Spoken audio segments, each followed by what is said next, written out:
Tara. Kroz moj zavičaj proteče rijeka Tara, lijepa, bistra i plava, preliva se na mjesečini u boji dragog kamena. Tara je brza i čista, bez smeća i papira, zato je ona svakome draga, privlačna i mila. Želja. Imam jednu želju, ne pričam je nikom. O društvu ću je reći sa radošću velikom. Mir svakome želim, tome se veselim. Mir svakome treba kao parče hleba. Bježimo od rata, to je pravi zločin. Uvijek će biti zločince, ne volim, to ne mogu kriti.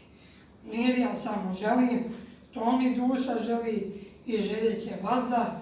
Ko pametno misli, neka bude gazda.